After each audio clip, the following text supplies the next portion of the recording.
روزے کے دوران لڑائی جھگڑا، تیز گفتگو، ناجائز حرکات، یہ ساری چیزیں بے معنی اور لغو ہو جاتی ہیں مومن کے لیے. اور یہ ایک تربیت کا دور ہے. جس شخص کو 1 مہینہ یہ تربیت ملتی ہے کہ اس نے اپنی زبان پر قابو رکھنا ہے، وہ اس سے توقع یہ کی جاتی ہے کہ وہ مہینہ گزرنے کے بعد بھی زبان پہ قابو ہی رکھے گا. یہ مراد تو نہیں ہے کہ مہینہ کا انتظار ہو رہا ہے، مہینہ ختم ہو تو پھر میں گالیاں شروع کروں.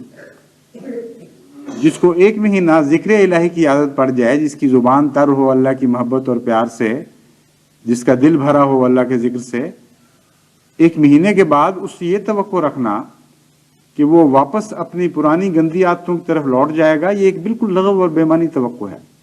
اگر لوٹتا ہے تو پھر وہ روزے کو سمجھا ہی نہیں، اس نے روزے سے فائدہ نہیں اٹھایا. یہ تو ایسا ہی ہے جیسے 1 مہینہ کسی کو اچھی غذا کھلائی جائے اور وہ انتظار کر رہا ہو کہ مہینہ ختم ہو تو پھر میں دوبارہ گند کھانا شروع کروں، اور مہینہ ختم ہوتے ہی کہے کہ بہت اچھا، شکر ہے اب موقع آ گیا، اچھی غذائیں جائیں جہنم میں، اب میں گندگی شروع کرتا ہوں. تو روزہ تو باقی 11 مہینوں کی بھی ضمانت دینے کے لیے آتا ہے، باقی 11 مہینوں کے بھی آداب سکھانے کے لیے آتا ہے. لیکن اس مہینے میں آداب سکھائے جائیں تو باقی 11 مہینے ان آداب کا اثر پڑے نا.